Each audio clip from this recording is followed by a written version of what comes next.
Escondí la cámara en una caja de té. Mi marido no lo bebe. Pensaba encontrar a una amante, pero en la grabación aparecía él con el gerente de un banco, planeando un crédito a mi nombre y la hipoteca de mi piso. Lo que hice a continuación les hizo arrepentirse. Bienvenidos al canal Giros del Destino. Antes de empezar, cuéntenos desde dónde nos ven. Nos interesa mucho saberlo. Les deseamos que disfruten de esta fascinante historia. Ana se despertó aquella mañana con una pesada opresión en el pecho. Fuera, una llovizna otoñal repiqueteaba en la ventana, y las gotas se deslizaban por el cristal dejando sinuoso rastro. Yacía en su lado de la ancha cama, mirando al techo, escuchando la respiración acompasada de su marido. Javier dormía con un brazo extendido, y nada en su rostro tranquilo delataba que algo anómalo llevaba ocurriendo las últimas 2 semanas. A los 58 años, una edad en la que parecía que ya no debería haber lugar para ilusiones tontas y optimismos ingenuos, Ana siempre se había considerado una persona con los pies en la tierra. Hacía 12 años, cuando se casó con Javier, ella tenía 46. Fue un matrimonio tardío, pero no se arrepentía.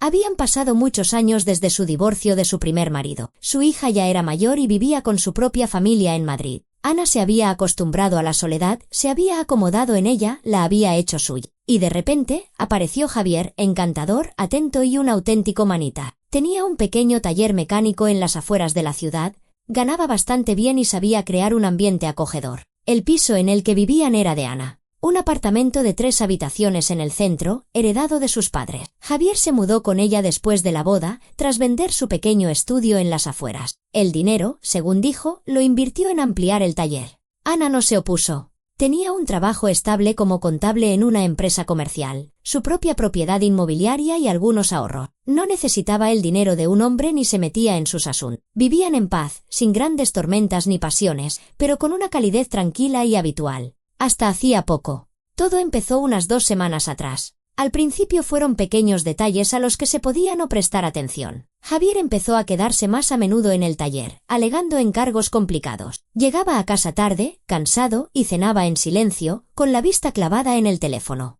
Antes siempre compartía las noticias del día, contaba anécdotas de clientes o casos divertidos del trabajo. Ahora se limitaba a dar respuestas monosilábicas. Luego empezaron las llamadas telefónicas. Sonaban a cualquier hora, y Javier siempre se iba a otra habitación para hablar en voz baja. Si Ana entraba, terminaba la conversación rápidamente. Una noche, mientras veían la televisión, su teléfono vibró sobre la mesa de centro. Javier lo agarró con tal brusquedad, como si temiera que Ana viera el nombre de quien llamaba, y salió al balcón. A través del cristal se veían sus hombros tensos. Hablaba deprisa, gesticulando. ¿Quién llamaba?, preguntó Ana cuando él volvió. Un cliente, masculló sin mirarla a los ojos. Preguntaba por una reparación. ¿A las 9 de la noche? Bueno, hay gente que trabaja hasta tarde. ¿Cuándo si no van a llamar? Se encogió de hombros y volvió a fijar la vista en la pantalla del televisor. Ana no dijo nada, pero una inquietud comenzó a nacer en su interior. Pequeña y afilada, como una espinita clavada.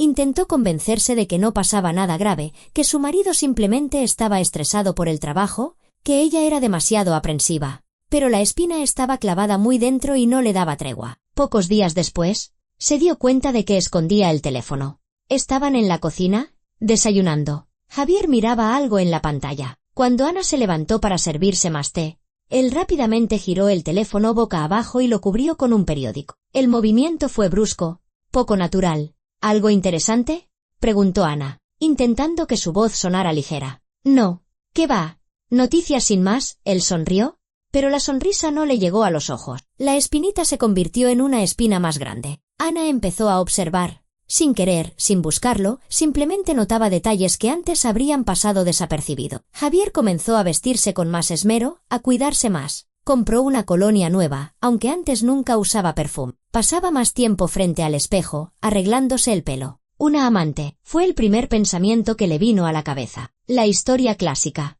Un marido de mediana edad, la rutina del hogar. Y de repente, nuevos sentimientos, una nueva mujer. Ana sintió un frío glacial en su interior. Estaba preparada para muchas cosas, pero no para una traición. Pero entonces ocurrió algo que la hizo dudar de la teoría de la amante. Javier empezó a interesarse de repente por sus documentos. La primera vez fue durante el desayuno, hacía unos 10 días. Oye, Ana, ¿dónde tienes la escritura del piso?, preguntó de la nada, mientras untaba mantequilla en una tostada. Ana apartó la vista del periódico. ¿Para qué la quieres? Por nada, por si acaso. Si algún día hace falta algo, hay que saber dónde buscar. ¿En la caja fuerte? ¿En el dormitorio? ¿Ha pasado algo? No. No ha pasado nada, dio un sorbo de café. Solo pensaba que deberíamos tener todos los documentos en un mismo sitio. Por si acaso. ¿Por si acaso qué? Repitió Ana, sintiendo cómo se le aceleraba el pulso. Bueno, nunca se sabe. Imagina que te pones enferma, o te ingresan en el hospital, o cualquier otra cosa. Necesito saber dónde está todo. La conversación fue extraña. En 12 años, Javier nunca se había interesado por sus documentos. El piso era suyo. Él lo sabía y lo aceptaba como un hecho. ¿A qué venían esas preguntas de repente? Un par de días después, le preguntó si había hecho testamento. ¿Testamento? Ana casi se atraganta con el té. ¿Por qué dices eso? No, por nada. Es solo que se rascó la nuca. A nuestra edad ya va siendo hora de pensar en estas cosas. Si pasa algo, es mejor que esté todo arreglado. A mí no me va a pasar nada, cortó Ana. Claro, asintió él apresuradamente. No me refiero a eso. Solo por si acaso. Esa conversación dejó un mal sabor de boca. Ana no podía quitarse de la cabeza la sensación de que Javier no hacía esas preguntas porque sí. ¿Pero por qué? ¿Qué tramaba? Y entonces vio algo que la convenció definitivamente de que tenía que actuar. Sucedió hace 3 días, a última hora de la tarde. Ana se estaba duchando. Al salir del baño envuelta en el albornoz, vio por el rabillo del ojo en el espejo del pasillo la silueta de su marido junto a la cómoda. Estaba de espaldas a ella y con cuidado, intentando no hacer ruido, rebuscaba en su bolso. Ana se quedó helada. El corazón le latía tan fuerte que parecía que se oía en todo el piso. Javier revisaba el contenido del bolso a toda prisa, buscando algo con claridad. Sacó la cartera, la abrió, miró dentro, luego sacó una carpeta con documentos y la hojeó. Sus movimientos eran seguros, habituales, como si no fuera la primera vez que lo hacía. Ana retrocedió en silencio hacia el baño, cerró la puerta dejando una pequeña rendija y siguió observando. Javier sacó su DNI de la carpeta. Lo abrió, le hizo una foto con el móvil, luego lo guardó todo en su sitio. Cerró el bolso con cuidado y se fue al salón. Cuando Ana salió un minuto después, fingiendo no haber visto nada, él estaba sentado en el sofá viendo el fútbol. Tranquilo, relajado. Ella pasó de largo, se metió en la cama y permaneció mucho tiempo con los ojos abiertos, escuchando cómo el comentarista narraba un gol con entusiasmo. Su marido fotografiando su DNI. ¿Para qué? ¿Por qué lo necesitaba? Los pensamientos, a cada cual más aterrador, empezaron a agolparse en su mente. Quizá planeaba pedir un crédito a su nombre o vender el piso con documentos falsos. Ana había leído historias así en Internet. Estafadores que falsificaban firmas, tramitaban poderes notariales fraudulentos y la gente perdía sus casas. ¿Sería capaz su propio marido de algo así? Pasó esa noche casi en vela, dando vueltas en la cama, escuchando los ronquidos de Javier a su lado. Quería despertarlo, gritarle, exigirle una explicación, pero ¿qué le diría? ¿Que lo había visto rebuscando en su bolso? Él podría inventarse fácilmente cualquier excusa. Diría que buscaba monedas para un taxi, o que quería ver el número de su tarjeta sanitaria, o cualquier otra cosa. No, necesitaba pruebas, sólidas, irrefutables. Necesitaba saber la verdad. Por la mañana, la decisión estaba tomada. Ana sabía lo que tenía que hacer. Y cuando su jefe la llamó a su despacho y le comunicó que tenía un viaje de trabajo, una auditoría de 3 días en la sucursal, lo interpretó como una señal. Ana, sé que es un inconveniente, pero es necesario que vayas, decía su jefe, Oscar, mientras hojeaba unos papeles. Hay un caos total con la contabilidad allí. Necesito a alguien con experiencia. Antes, Ana siempre había rechazado los viajes de trabajo. No le gustaba dejar su casa. Las ciudades extrañas no le atraían, pero esta vez asintió casi al instante. Por supuesto. Señor Villanueva, ¿cuándo tengo que salir? Pasado mañana, si le viene bien. Me viene bien. El jefe levantó las cejas, sorprendido, pero no dijo nada. Por la tarde, Ana le contó a su marido lo del viaje de trabajo. Estaban sentados en la cocina, cenando un potaje de lentejas. Estaré fuera 3 días, dijo, observando su reacción. Javier levantó la vista del plato. En su rostro se dibujó una expresión fugaz de sorpresa, quizás alivio, pero rápidamente se recompuso. Vaya, ¿tanto tiempo? Fue lo único que dijo. Es trabajo, se encogió de hombros Ana. ¿Te las arreglarás sin mí? Claro que me las arreglaré, sonrió. Ya soy mayorcito. Te dejaré comida en la nevera y prepararé una sopa para que solo tengas que calentarla. No te molestes, dijo Javier, quitándole importancia con un gesto. Ya me prepararé algo yo.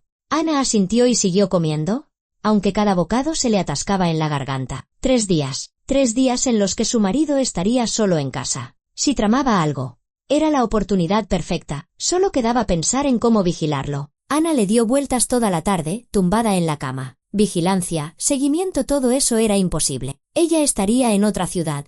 ¿Pedírselo a alguien? ¿A su amiga Luisa? No, Luisa no podía pasarse 3 días sentada delante de su casa. Además, era una tontería. Y entonces se le ocurrió una idea, sencilla y obvia. Una cámara oculta. Ana recordó que, hacía unos meses, una vecina le había contado que había instalado una cámara de ese tipo en su casa para vigilar a la niñera. Pequeña, discreta, con grabación a través de Internet. Se podía ver en tiempo real desde el móvil, desde cualquier lugar. Al día siguiente, después del trabajo, Ana entró en una tienda de electrónica. Estaba en la calle de al lado, un local grande, con letreros luminosos y música a todo volumen. Pasó junto a los escaparates con televisores y portátiles y encontró la sección de sistemas de videovigilancia. Detrás del mostrador había un chico joven con el polo de la tienda, delgado y con unos atentos ojos grises. «Buenas tardes. ¿En qué puedo ayudarla?», sonrió. Ana titubeó. Se sentía incómoda, incluso avergonzada. ¿Qué le iba a decir? ¿Que quería espiar a su marido? «Necesito una cámara», empezó, dubitativa. «Una que se pueda poner en casa para ver la grabación». «Entendido», asintió el vendedor. «Para vigilar el piso, necesita una cámara Wi-Fi con grabación en tarjeta de memoria y la posibilidad de verla a través de una aplicación. Tenemos varias opciones». Sacó varias cajas de debajo del mostrador y empezó a explicarle las características. Ana escuchaba a medias, asintiendo. La cabeza le daba vueltas con tantos términos técnicos: megapíxeles, ángulos de visión, visión nocturna por infrarrojo. ¿Y tiene algo muy pequeño?, le interrumpió.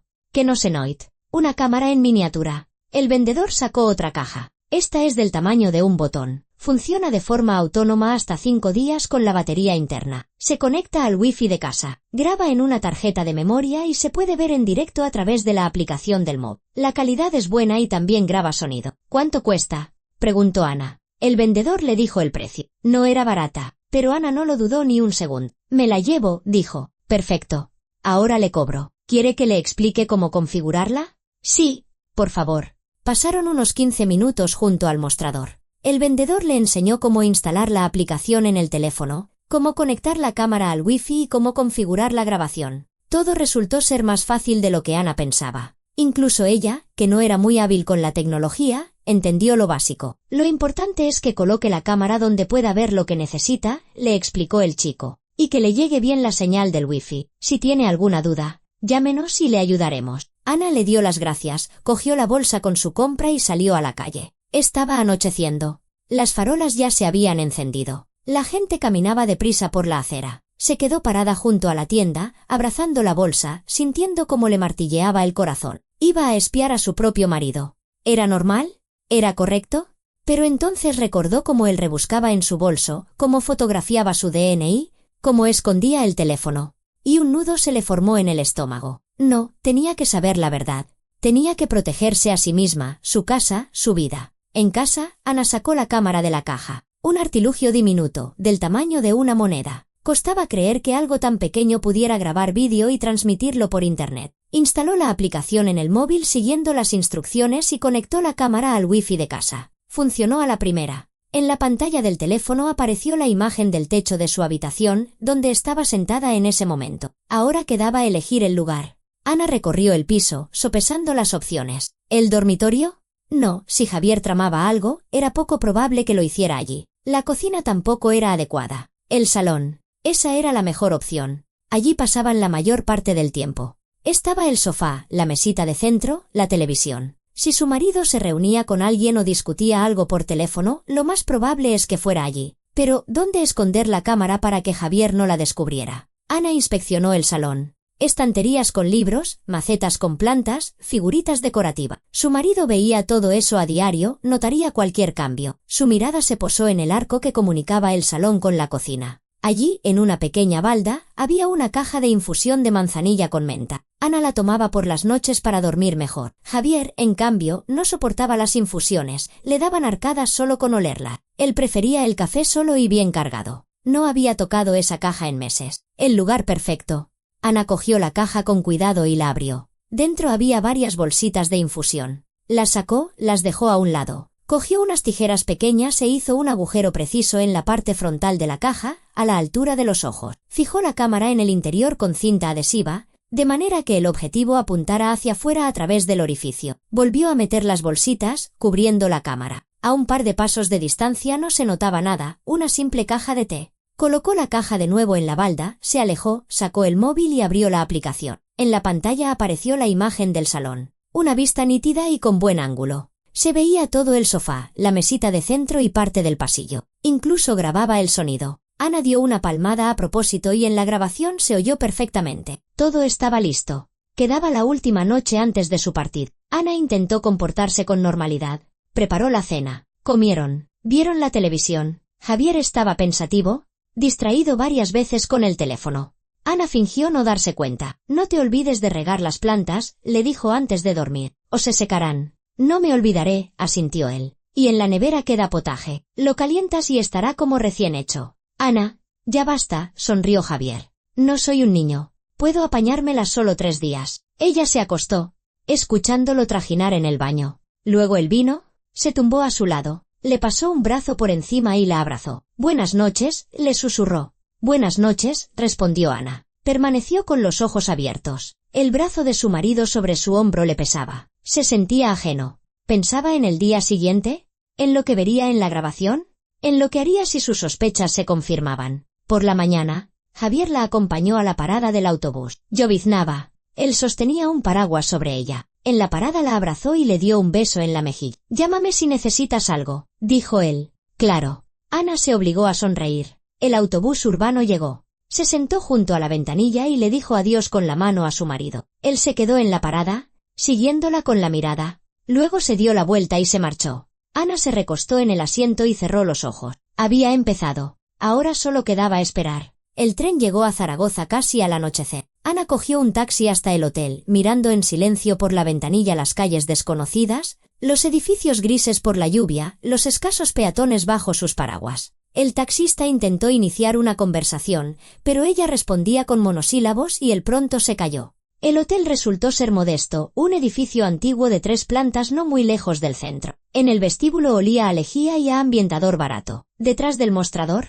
una recepcionista de mediana edad con cara de cansancio comprobó sus datos y le entregó la llave. «Tercera planta, habitación 307. El ascensor no funciona. Tendrá que subir por las escaleras». Ana asintió, cogió su pequeña bolsa de viaje y subió. Le dolían las piernas y la espalda después del viaje. El pasillo de la tercera planta era estrecho, con el linóleo desgastado y las bombillas funcionando de forma intermitente. La habitación era pequeña, una cama estrecha con una colcha descolorida, una mesa de madera junto a la ventana, un televisor antiguo sobre una cómoda y un armario con la pintura desconchada. Desde la ventana se veía un aparcamiento y unos contenedores de basura. Ana tiró la bolsa sobre la cama, se quitó los zapatos y se sentó en el borde del colchón. Los muelles chirriaron lastimeramente. Sacó el teléfono. Le temblaban las manos mientras abría la aplicación de la cámara. La pantalla se cargó. Apareció la imagen. El salón. Vacío. Fuera, el crepúsculo ya se cernía sobre la ciudad. El reloj de la pared marcaba las 7 menos cuarto. Javier seguramente todavía estaba en el taller, solía volver a casa sobre las 8. Ana dejó el teléfono en la mesita de noche con la pantalla hacia arriba para poder ver la imagen. Se tumbó en la cama sin desvestirse y se quedó mirando el techo. Sobre su cabeza se veía una mancha amarilla de una antigua gotera. En algún lugar, al otro lado de la pared, sonaba música y se oían risas apagadas. Debería cenar, darse una ducha, prepararse para la jornada de trabajo del día siguiente. Pero Ana no podía obligarse a levantarse. Yacía allí, pensando en Javier, en cómo se habían conocido 12 años atrás en el cumpleaños de una amiga en común. Él le pareció entonces un hombre sencillo y abierto, sin pretensiones ni aires de grandeza. Trabajador, un manitas que sabía arreglarlo todo, desde un grifo hasta la instalación eléctrica. Le hacía cumplidos de una forma que no sonaba falsa. La cortejó sin prisas, sin agobiar. Y ahora ella estaba tumbada en una ciudad extraña, en un hotel barato, espiando a su propio marido a través de una cámara oculta. ¿Cómo habían llegado a esto? El teléfono emitió un pitido. Ana se sobresaltó y lo agarró. En la pantalla apareció una notificación, movimiento detectado. Entró en la aplicación. La luz del salón se había encendido. En la pantalla apareció Javier. Entró, se quitó la chaqueta, la tiró sobre el respaldo del sofá y fue a la cocina, desapareciendo de la vista. Se oyó el sonido de la nevera al abrirse y el del agua corriendo. Ana miraba sin pestañear. El corazón le latía con fuerza. Javier volvió al salón con una botella de cerveza, se dejó caer en el sofá y encendió la televisión. Una tarde normal. Nada sospechoso. Quizás se lo había imaginado todo. Quizás no había ninguna conspiración y el extraño comportamiento de su marido era solo estrés. Javier se terminó la cerveza, se levantó, se estiró, cogió el teléfono y marcó un número. Ana subió el volumen de su propio teléfono al máximo. «Hola, soy yo», decía Javier, paseándose por el salón. «Sí, se ha ido. No estará en 3 días». Hizo una pausa. Escuchaba. «Todo normal. No sospecha nada. ¿Vienes mañana?» «Perfecto. Estaré en casa sobre las 7. Prepara los documentos y les echamos un vistazo». Otra pausa. «Lo tengo todo. He fotografiado los datos del DNI y la escritura. Te digo que no se imagina nada». Ana se quedó paralizada. La sangre se le fue del rostro. Apretó el teléfono contra el pecho con ambas manos, como si temiera que se le escapara. «Vale. Hablamos mañana». Javier terminó la conversación y tiró el teléfono al sofá. Se quedó un momento de pie, rascándose la nuca, y luego se fue al baño. La puerta se cerró. Ana se sentó en la cama. Le costaba respirar. Algo en su pecho se contraía y se expandía. Documentos, datos del DNI, la escritura. No se imagina nada. Así que no se lo había imaginado. Javier realmente tramaba algo, y mañana alguien iría a su casa. ¿Quién? ¿Una amante u otra persona? Se levantó y se acercó a la ventana. En el aparcamiento brillaba una farola solitaria. Pasó una pareja, abrazados bajo un paraguas. A lo lejos parpadeaban las luces de un anuncio. Ana volvió a la cama, cogió el teléfono, abrió la grabación que la cámara había guardado, rebobinó hasta el momento de la conversación telefónica y le dio al play. La escuchó de nuevo. La voz de Javier sonaba tranquila, segura. «Prepara los documentos y les echamos un vistazo. He fotografiado los datos del DNI y la escritura. No se imagina nada». Le temblaban las manos. Ana dejó el teléfono y se cubrió la cara con las palmas. Quería gritar. Quería llamarlo en ese mismo instante, chillarle, exigirle explicaciones, pero se contuvo. No podía. Si él descubría que ella lo sabía, todo se vendría abajo. Se inventaría una excusa o simplemente no la dejaría volver a casa hasta que terminara sus asuntos. No, tenía que esperar a mañana, ver quién venía, descubrir qué planeaban exactamente y entonces actuar. Pasó una noche horrible. Tumbada, dando vueltas, comprobando el teléfono a cada rato. En la pantalla se veía el salón vacío. La luz se apagó sobre la medianoche. Javier se fue a dormir, pero Ana no pudo pegar ojo. En su cabeza daban vueltas los pensamientos, a cada cual más aterrador. Un crédito a su nombre, la venta del piso. ¿Qué iba a hacer? Por la mañana se levantó destrozada, con dolor de cabeza. Se dio una ducha fría, intentando recomponerse. Se puso un traje sastre, se maquilló para ocultar las huellas de la noche en vela. Desayunó en el comedor del hotel, un tazón de avena insípido y un té flojo, pero se obligó a comer. Tenía que mantenerse fuerte, que aparentar normalidad. En la sucursal la recibió el contable local, un hombre mayor llamado Víctor Sánchez. Le mostró las carpetas con los documentos, le explicó el problema, discrepancias en los informes, albaranes perdidos, un lío con las fechas. Ana escuchaba, asentía, hacía preguntas, pero sus pensamientos estaban muy lejos. Miraba de reojo el teléfono, que yacía boca abajo sobre la mesa. «Señora García, ¿me está escuchando?» Don Víctor la miró por encima de las gafas. «Sí, por supuesto. Disculpe», se recompuso. «Es solo el cansancio del viaje. Continúe, por favor». Él continuó. Ana se obligó a concentrarse, a sumergirse en las cifras, a revisar los documentos. El tiempo pasaba con una lentitud agónica. A la hora de comer, se negó a ir con sus compañeros a la cafetería, alegando dolor de cabeza. Se quedó sola en el despacho. Sacó el teléfono. Las 12:30. En casa todavía no había nadie. Javier también estaba en el trabajo. Ana abrió la configuración de la cámara y comprobó la batería, más del 70%. Duraría mucho más. Configuró las notificaciones para que el teléfono pitara con cualquier movimiento en el encuadre. El día se hizo interminable. Documentos, cifras, conversaciones con don Víctor. Todo parecía envuelto en una neblina. Ana realizaba su trabajo de forma mecánica, mientras contaba los minutos. A las 5, se preparó para irse. ¿Ya se va?, se sorprendió don Víctor. Todavía es pronto. No me encuentro bien, mintió Ana. Mañana recuperaré el tiempo. Salió a la calle, paró un taxi y le pidió que la llevara al hotel. En la habitación,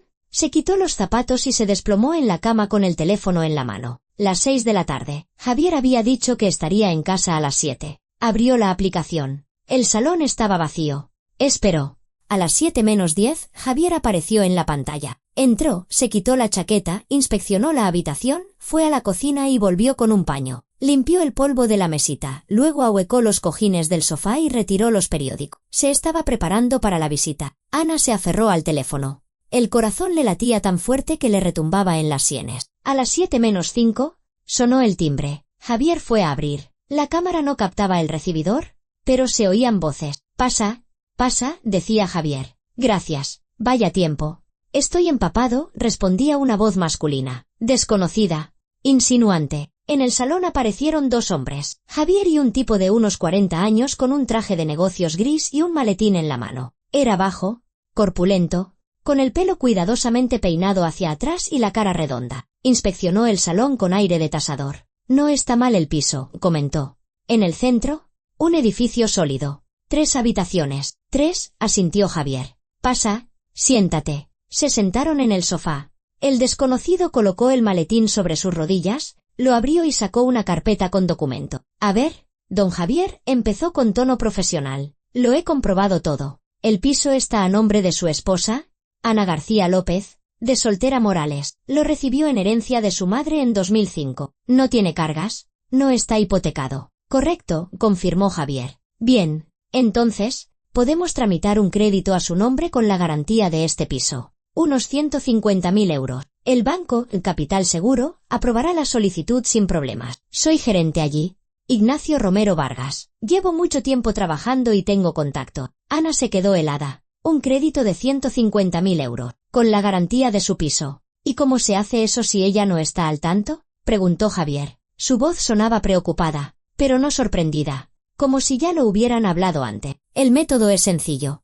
Ignacio Romero sacó un bolígrafo y empezó a dibujar algo en un papel. Tengo un notario conocido. Por una tarifa aparte, certificará un poder notarial a su nombre. Con ese poder, usted podrá firmar los documentos por su esposa. Practicaremos la firma. Tiene una muestra, ¿verdad? Sí. Javier sacó del bolsillo una hoja doblada y la desdobló. La copié del DNI. Perfecto, asintió Ignacio. La firma no es complicada. En un par de días le cogerá el truco. Después, tramitamos el crédito en el banco. Yo me encargaré de todo. Prepararé los papeles necesarios. El dinero se lo transferirán a su cuenta. Todo limpio, sin dejar rastro. ¿Y si ella se entera después? Javier se frotó las manos con nerviosismo. ¿Y cómo se va a enterar? Sonrió Ignacio. Las notificaciones del banco las interceptaremos. No tiene banca online con nosotros, lo he comprobado. Tramitaremos el crédito a 20 años. Las primeras cuotas son pequeñas. Usted paga durante un par de meses, y luego simplemente deja de pagar. El banco iniciará el proceso de embargo, pero eso lleva tiempo. Para cuando el caso llegue a los tribunales, habrá pasado medio año, quizás un año. ¿Y después? Javier frunció el ceño. Después, el piso se venderá en subasta para saldar la deuda. Pero para entonces, usted ya estará lejos. Con 150.000 euros puede comprarse un piso en otra ciudad y aún le sobrará para vivir. Javier guardó silencio. ¿Y ella qué? ¿Se quedará en la calle? Bueno, ese ya es su problema, se encogió de hombros Ignacio. Don Javier, ya lo habíamos hablado. ¿Usted necesita el dinero urgentemente? ¿Correcto? Su taller está ahogado en deuda. Los acreedores le pisan los talones. Sí, admitió Javier. Tengo deudas por valor de 90.000 euros. Si no pago, me lo quitarán todo. ¿El taller? La maquinaria. Pues ahí tiene la solución. Recibirá 150.000 euros, saldará los 90.000 de deudas y le quedarán 60.000. Todos contentos. Menos mi mujer, masculló Javier. Don Javier, por favor. Usted es un hombre adulto. Ignacio se inclinó hacia él. En la vida pasan estas cosas. Los negocios conllevan riesgo. Usted no tiene la culpa de que el taller se fuera a pique, pero hay que buscar una salida. ¿Y su mujer? Bueno, es un matrimonio. Los bienes son comunes. ¿No? No, replicó Javier. El piso es privativo, de antes del matrimonio. No es mío. Pues ahí está la gracia. Si tuviera un piso a su nombre, lo hipotecaría usted, pero no lo tiene. Y aquí hay una solución a mano. Lo haremos todo legalmente. No habrá problemas. Mi comisión son 10.000 euros. Al notario le daremos 5.000. A usted le quedarán 135.000. No está nada mal. Javier volvió a guardar silencio, luego asintió. De acuerdo. ¿Cuándo empezamos? Mañana mismo, si quiere. Prepararé el poder, usted practica la firma. Pasado mañana nos vemos en el notario, lo firmamos todo. Y en una semana o semana y media aprobarán el crédito. Pero tenga en cuenta que su mujer no debe enterarse de nada durante al menos 3 meses, hasta que llegue el dinero y usted lo saque. Ahora está de viaje 3 días, dijo Javier. ¿Luego volverá? Pero me aseguraré de que no se dé cuenta de nada. Perfecto. Entonces, ¿trato hecho?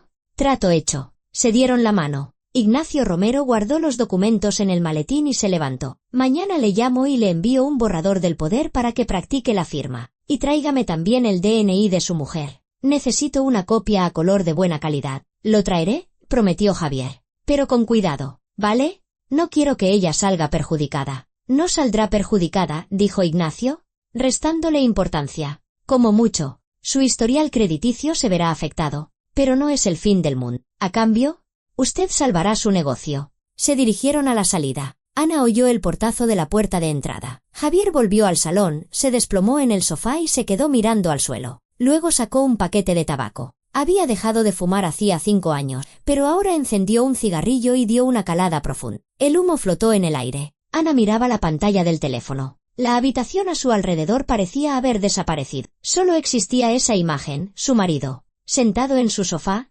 fumando un cigarrillo después de haber acordado robarle su piso. 12 años de vida en común. Y así es como terminaba. ¿Empezó a temblar? No de miedo, sino de rabia. Una rabia fría y abrasadora que subía desde lo más profundo de su ser y lo llenaba todo. ¿Quería dejarla sin hogar? ¿Sin un techo bajo el que cobijarse? ¿Robarle el piso que heredó de su madre? Y todo para salvar su ruinoso taller. Ana se levantó y caminó por la habitación. Apretó los puños. Le costaba respirar. Quería llamarlo de inmediato, gritarle, decirle todo lo que pensaba de él. Pero se contuvo. Las emociones, para después. Ahora tenía que pensar. Tenía una grabación. Una prueba irrefutable. La conversación con el gerente del banco, que proponía una estafa. Javier aceptando. Todo claro y nítido. ¿Qué hacer ahora? Podía ir a la policía, poner una denuncia, pero la policía tardaría en investigar. Y mientras tanto, Javier podría hacer algo, al enterarse de la denuncia, simplemente desaparecer. No, necesitaba otro plan.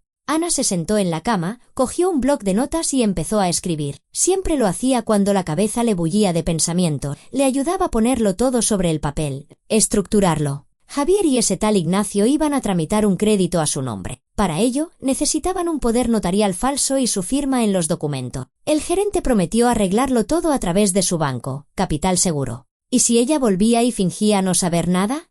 ¿Y si ella misma se ofrecía a ayudarle con el crédito? Javier se había quejado de los problemas del taller, así que, ¿y por qué no ponerse en su lugar? Y entonces, en el banco, delante de testigos, ella presentaría la grabación. Le mostraría al director que su gerente estaba implicado en una trama fraudulenta. Se cavarían su propia tumba. El plan empezó a tomar forma. Ana escribía deprisa, tachaba, añadía notas. Media hora después, todo estaba listo. Mañana volvería a casa. Diría que se había encontrado mal y que sus jefes la habían dejado volver. A Javier no le haría gracia, pero ¿qué se le iba a hacer? Asumiría el papel de esposa preocupada, le preguntaría cómo iban las cosas. Dejaría que él mismo sacara el tema del crédito. Sabía que, tarde o temprano, lo haría para no levantar sospechas. Y entonces ella aceptaría, diría que estaba dispuesta a ayudar. Pero solo con la condición de que fueran juntos al banco para hacerlo todo correctamente. Insistiría en reunirse con la dirección. Y allí, pondría la grabación.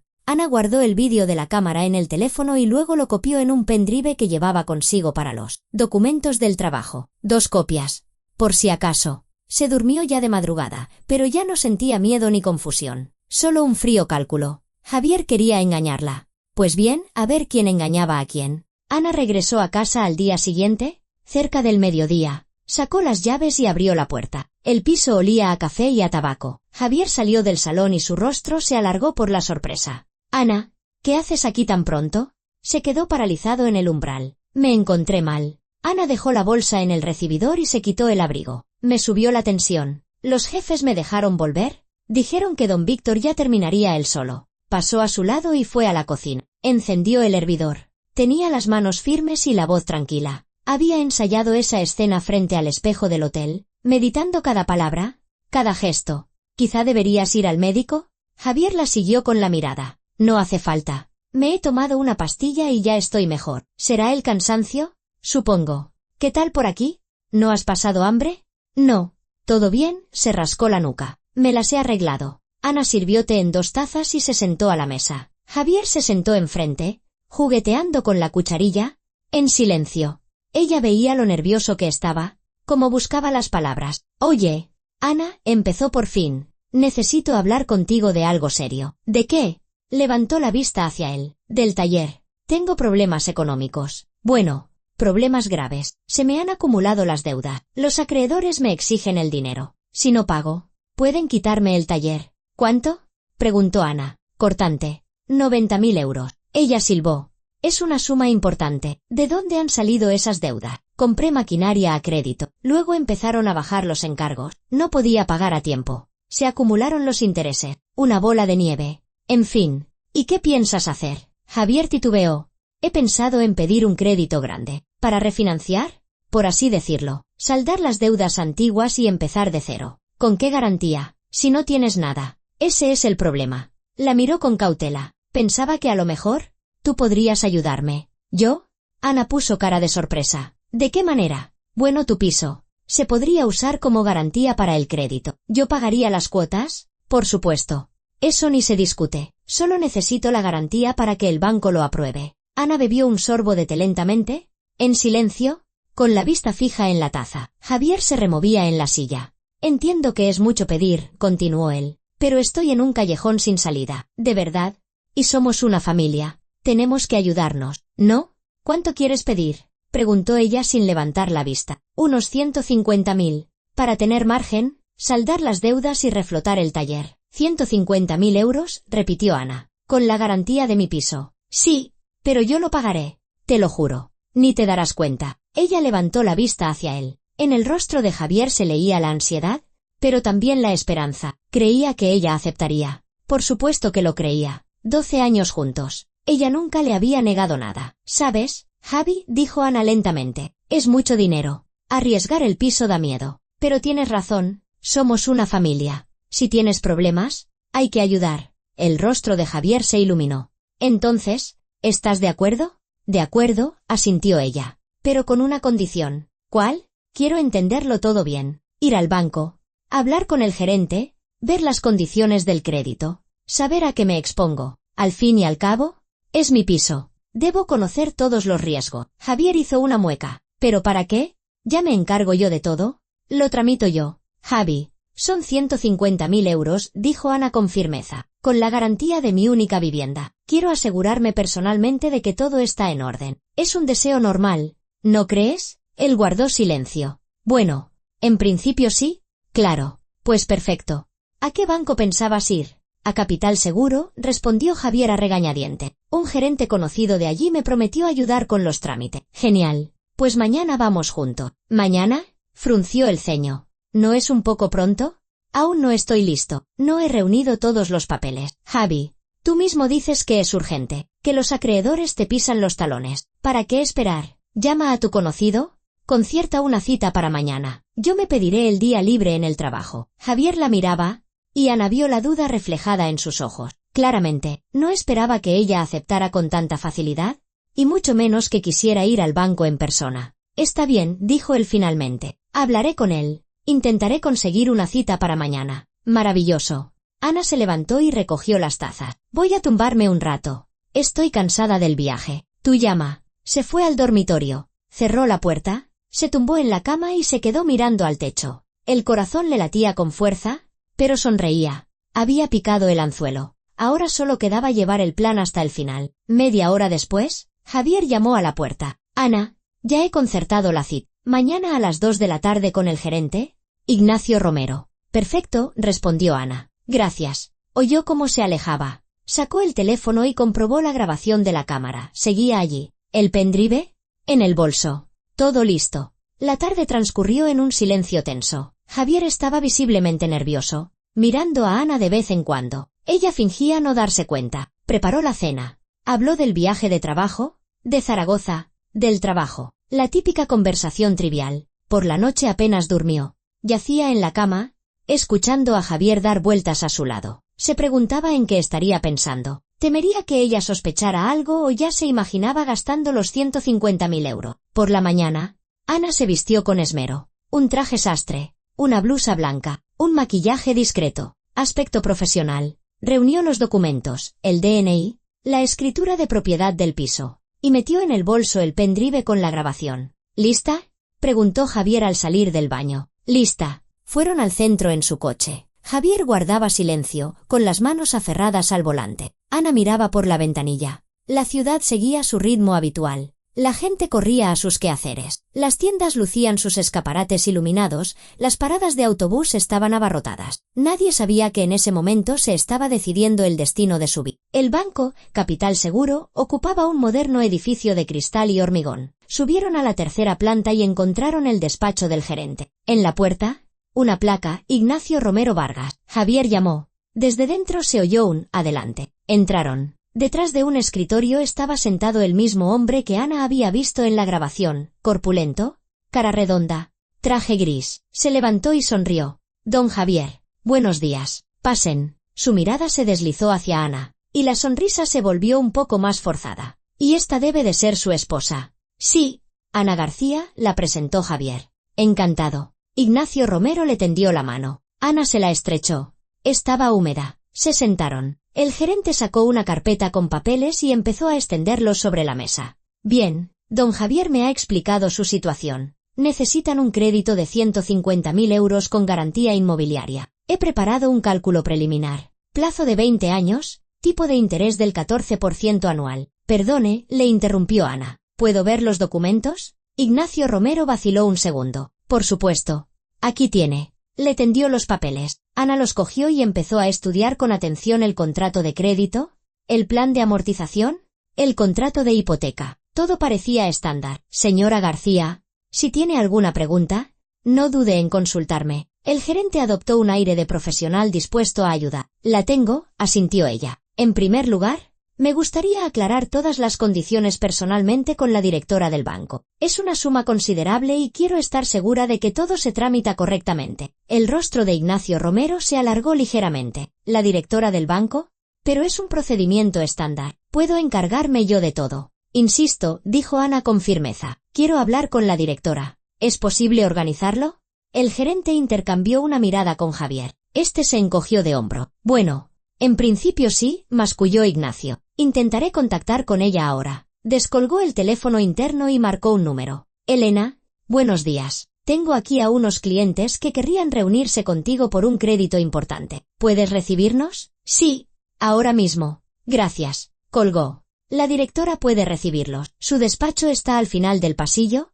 El 405. Vamos». Ana se levantó. «Yo también voy», dijo rápidamente Ignacio. «Tengo que estar presente. Llevo yo la solicitud». «Por supuesto», asintió Ana. «Vayamos todos juntos». Recorrieron el pasillo. Javier caminaba detrás, con el ceño fruncido. Ignacio se secaba la frente sudorosa con un pañuelo. Ana sujetaba el bolso con más fuerza.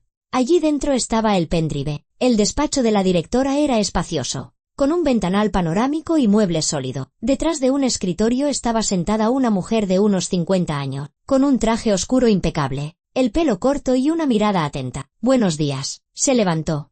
«Elena Villaverde, directora del banco. Pasen, siéntense». Se acomodaron. Ana dejó el bolso sobre su regazo. «¿En qué puedo ayudarles?», preguntó la directora. «Señora Villaverde», empezó Ana con calma. «Hemos venido a tramitar un crédito de 150.000 euros con la garantía de mi piso. Pero antes de firmar nada, me gustaría enseñarle algo». «¿Qué exactamente?». La directora frunció el ceño. Ana sacó el pendrive del bolso. «¿Tiene un portátil?». «Sí».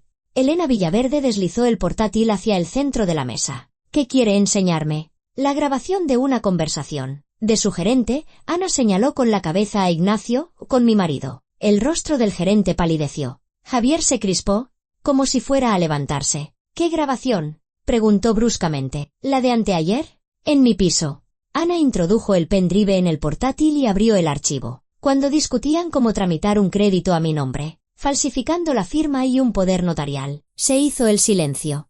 Elena Villaverde miraba la pantalla. En ella apareció la imagen del salón y se oyeron las voces. La grabación comenzó desde el momento en que Ignacio Romero explicaba la trama. La directora escuchaba sin apartar la vista de la pantalla. Su rostro se endurecía por momento. Cuando la grabación terminó, levantó lentamente la vista hacia el gerente. «Señor Romero, ¿es esto cierto?» El gerente callaba. Sus labios blanquecinos temblaban. «Señora directora, yo puedo explicarlo. Usted le proponía a un cliente una trama fraudulenta». La voz de la directora sonaba gélida, con un poder notarial y una firma falsificados. «En nombre de nuestro banco. Nosotros solo discutíamos una opción». Silencio. Elena Villaverde se puso en pie. «Está despedido. Inmediatamente. Vaya ahora mismo a Recursos Humanos y presente su dimisión. O llamaré a la policía y les entregaré esta grabación». Ignacio Romero se levantó de un salto. Pero si fue él. La directora señaló la puerta. El gerente salió, tropezando. La puerta se cerró de golpe. Elena Villaverde se volvió hacia Ana. «Le pido mis más sinceras disculpas. No sabía que teníamos a gente así trabajando aquí. Por supuesto, no se tramitará ningún crédito. Toda la información sobre su propiedad será eliminada de nuestros sistemas. Me gustaría quedarme una copia de la grabación para una investigación interna». «Por supuesto», asintió Ana. «Tengo otra copia. Por si acaso. ¿Es usted prudente?» «De nuevo, lamento esta situación». Ana se levantó, cogió el bolso y se giró hacia Javier. Él permanecía sentado, con la cabeza gacha, sin mirarla. «Vámonos», dijo ella fríamente. Él se levantó lentamente y la siguió, arrastrando los pies. En la calle, Ana se detuvo y se volvió hacia él. «¿Creías que no me enteraría? ¿Pensabas que soy una tonta a la que se puede engañar fácilmente?» «Ana, escúchame». «No. Ahora vas a escucharme tú». Dio un paso hacia él. «Mañana mismo presento la demanda de divorcio. El piso es un bien privativo. No tienes derecho a él. Recoge tus cosas y lárgate. Si intentas montar un numerito, esta grabación llegará a la policía. ¿Entendido?» Javier calló, luego asintió. «Entendido. Pues muy bien. Ahí tienes un taxi. Vete donde quieras. Cuando vuelvas a casa, ya habré cambiado las cerraduras». Él abrió la boca. Intentó decir algo, pero Ana se dio la vuelta y se marchó sin mirar atrás. Ana caminaba a paso rápido por la calle, sin mirar atrás. Sus pies la llevaban solos, hacia adelante, lejos del banco, de Javier, de aquella pesadilla. Solo cuando dobló la esquina y se encontró en una pequeña plaza, se detuvo. Se apoyó en el tronco de un viejo chopo y cerró los ojos. Le temblaban las manos. Todo el cuerpo le temblaba, no de miedo, sino por la descarga de adrenalina. Lo había hecho. Se había enfrentado a ellos, había mostrado la grabación, había desbaratado su plan. Había ganado. Sacó el teléfono y marcó el número de su amiga Luisa. «Hola», respondió Luisa al tercer tono. «¿Qué pasa? Tienes una voz rara». «Luisa, ¿puedo ir a tu casa?» «Ahora mismo. Necesito hablar». «Claro. Vente. Estoy en casa». Media hora después, Ana estaba sentada en la cocina de Luisa con una taza de té caliente en las manos. Su amiga escuchaba sin interrumpir, solo negando con la cabeza de vez en cuando. «Menudo cabrón», exclamó cuando Ana terminó de contarle la historia. 12 años juntos. ¿Y pretendía robarte el piso? Sí, lo pretendía. Ana bebió un sorbo de té. Ahora lo entiendo. Pues has sido muy valiente. No te has venido abajo y has hecho lo correcto. Poner la cámara, conseguir la grabación, presentársela con testigos. Eres muy lista. Simplemente no podía hacer otra cosa. Se encogió de hombros Ana. Si no me hubiera dado cuenta a tiempo, me habría quedado sin casa. ¿Y qué vas a hacer ahora? Mañana voy a ver a un abogado para presentar la demanda de divorcio. ¿El piso es un bien privativo? No tiene derecho a él. Supongo que todo será rápido. Luisa asintió. Si necesitas ayuda, llámame. ¿Para la mudanza de sus cosas? Para lo que sea.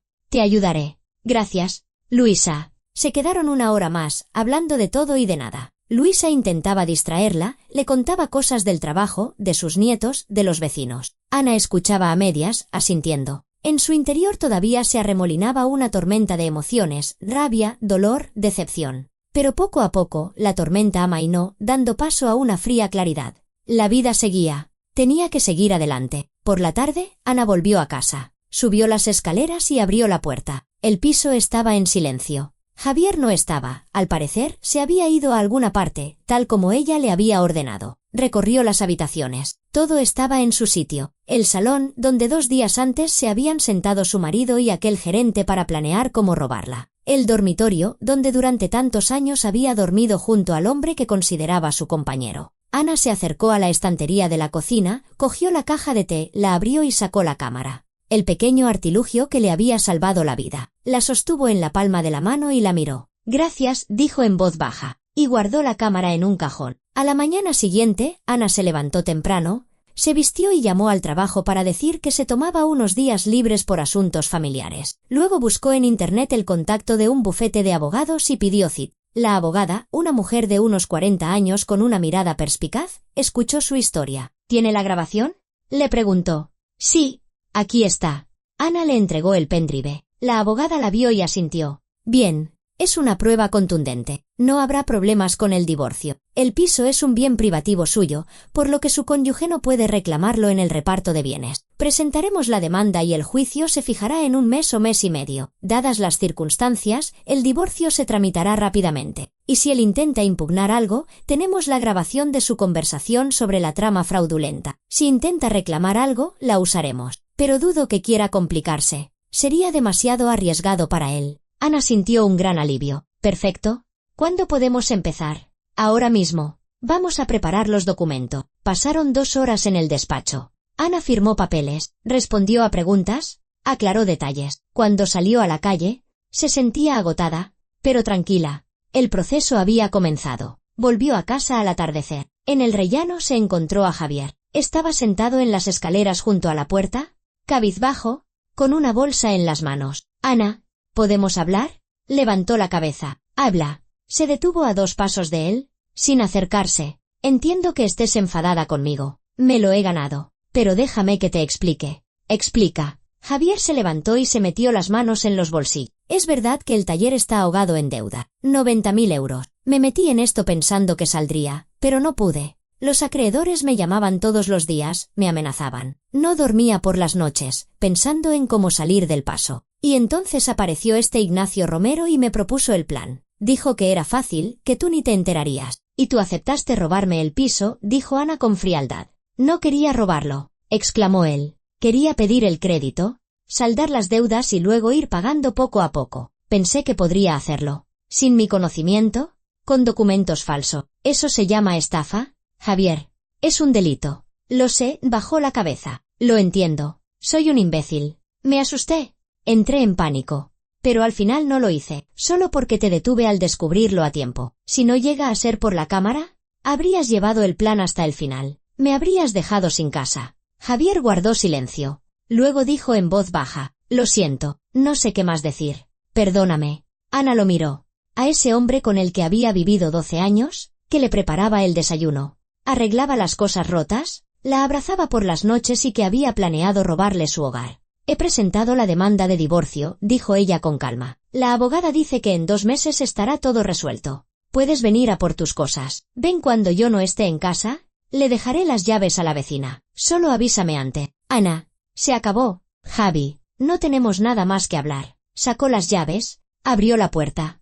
Entró y la cerró tras de sí. Se apoyó de espaldas en la puerta, escuchando los pesados suspiros al otro lado del umbral. Luego, el sonido de unos pasos que se alejaban por la escalera. Las semanas siguientes pasaron entre trámite. Ana se reunía con la abogada, reunía documentos, iba a trabajar. Javier vino 2 veces a recoger sus cosas. Ella se marchaba de casa a propósito esos días para no encontrárselo. La vista judicial se fijó para 1 mes y medio después. Ana acudió con su traje sastre y una carpeta de documento. Javier estaba sentado al otro lado de la sala, sin mirarla. La jueza, una mujer severa de mediana edad, escuchó a ambas partes. ¿Hay reclamaciones sobre el reparto de bienes?, preguntó. No, señoría, respondió el abogado de Javier. El piso es propiedad privativa de la demandada. El demandante no tiene ninguna reclamación. Bien, visto el mutuo acuerdo y la ausencia de disputas patrimoniales, se disuelve el matrimonio. Podrán recoger el certificado de divorcio en el registro civil en 1 mes. El golpe del mazo. Todo había terminado. Ana salió del juzgado a la calle otoñal. El viento sacudía las hojas de los árboles. El cielo estaba cubierto de nubes grises. Se quedó en la escalinata, mirando el tráfico, y sintió un extraño vacío en su interior. Ni alivio ni alegría, solo vacío. 12 años de su vida habían terminado. Había pasado página. El teléfono vibró. Un mensaje de Luisa. ¿Qué tal? ¿Ha ido todo bien?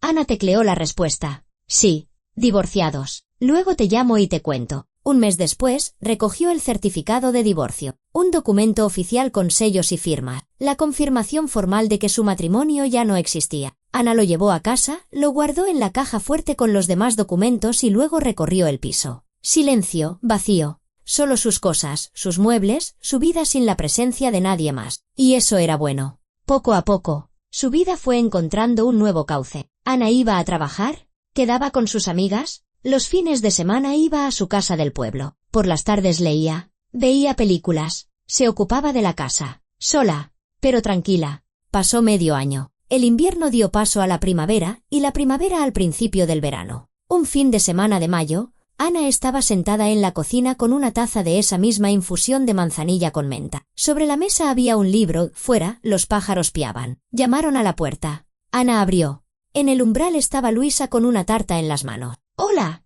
he decidido pasar a verte. Hace mucho que no nos vemos. Pasa». Ana sonrió. Se sentaron en la cocina, tomaron té con tarta y charlaron de todo un poco. Luisa le contó cosas de sus nietos, de la reforma de su casa de campo, de una nueva serie que estaba viendo. «¿Y tú qué tal?», le preguntó cuando la conversación se calmó. «¿Cómo estás de verdad?». Ana se quedó pensativa. «La verdad es que bien. Al principio fue duro. El dolor, la rabia, la sensación de traición, pero luego se me pasó. Me di cuenta de que estoy bien. Tengo mi casa, mi trabajo, mis amigas. Lo he superado. Eres una campeona». Luisa le cubrió la mano con la suya. «No cualquiera se mantiene entera en una situación así. Y tú te armaste de valor y lo hiciste todo perfecto». No tenía otra opción, se encogió de hombros Ana. «O me defendía o me estafaban. Y te elegiste a ti misma. Es lo correcto». Guardaron silencio un momento. Luego Luisa preguntó con cautela. «¿Y no piensas en él? ¿En Javier?». Ana negó con la cabeza. «No. Él tomó su propia decisión. Decidió que el taller y el dinero eran más importantes que yo. Pues ahora él vive con su elección, y yo con la mía. ¿Sabes lo que he oído?». Luisa bajó la voz. Al final le quitaron el taller. No pudo pagar las deudas. Ahora trabaja de simple mecánico en un taller de otro. Ana suspiró. «Me da pena, la verdad, pero son sus problemas. Yo no tengo la culpa de que se metiera en deudas y no tenía por qué sacrificar mi piso por ello». «Claro que no tenías por qué», dijo Luisa con firmeza. «Hiciste lo correcto». Por la tarde, cuando su amiga se fue, Ana se quedó sentada junto a la ventana con su taza de té. En la calle se encendieron las farolas, los transeúntes se apresuraban a sus asuntos. En algún lugar de esa ciudad vivía Javier. Quizás también estaba sentado solo en un piso de alquiler, pensando en lo que había perdido. O quizás no. Quizás ya había encontrado a otra persona, había empezado una nueva vida. No importaba. Ana dejó la taza en el alféizar y miró su piso, su hogar, su fortaleza, la que había defendido. Qué suerte haber notado que algo iba mal a tiempo. Qué suerte no haber tenido miedo de actuar. La cámara en la caja de té, un objeto tan pequeño, pero lo había salvado todo. Ana se levantó, se acercó al escritorio, abrió el cajón y sacó aquella cámara en miniatura. La hizo girar en sus manos y sonrió. «Gracias, pequeña», susurró, y la guardó de nuevo. Esa historia le había enseñado mucho. Confiar está bien, pero la confianza ciega es peligrosa. Hay que mantener los ojos abiertos, notar los cambios, no tener miedo a hacer pregunta. Y lo más importante, defenderse a una misma. Nadie lo hará por ti. Pasó otro mes. Una tarde, Ana se encontró en la tienda a una vecina del edificio. Se acercó a saludarla. «Señora Ana». «¿Y su marido?». «Hace mucho que no lo veo». «Nos hemos divorciado», respondió Ana con calma. «Oh, lo siento. No lo sabía». La vecina se sintió incómoda. «No pasa nada. Son cosas que pasan». «¿Y cómo está? ¿No es duro estar sola?». Ana sonrió. «Sabe, casi que estoy mejor, más tranquila». La vecina asintió con comprensión. «Pues sí, yo también vivo sola desde que mi marido falleció. Al principio me daba miedo, pero luego me acostumbré. Incluso se está bien, nadie te molesta, vives como quieres». Se quedaron un rato más charlando y luego se despidieron. Ana caminaba a casa con la bolsa de la compra, pensando, sí, la vecina tiene razón. No se está tan mal sola, sobre todo si la alternativa es vivir con alguien dispuesto a traicionarte. El verano llegaba a su fin. En agosto, Ana se cogió vacaciones y se fue a la playa, sola, por primera vez en muchos años. Nadie se quejaba del calor, nadie exigía atención, nadie le amargaba el humor. Se tumbaba en la playa, se bañaba, leía, paseaba por el paseo marítimo y disfrutaba de cada minuto. El último día de sus vacaciones, sentada en una cafetería junto al mar, pensó, la vida continúa. Sí, había sufrido un golpe, una traición, pero había resistido, se había defendido, y ahora tenía un nuevo capítulo por delante, una página en blanco. Lo que se escribiera en ella dependía solo de sí misma. Ana se terminó el café, pagó y salió al paseo marítimo. El mar rompía con fuerza en la orilla. Las gaviotas graznaban sobre el agua. El sol se ponía, tiñendo el cielo de tonos anaranjados y rosados. Se quedó allí, mirando el atardecer, y sonrió. Todo iría bien. Estaba segura de ello. Gracias por escuchar esta historia.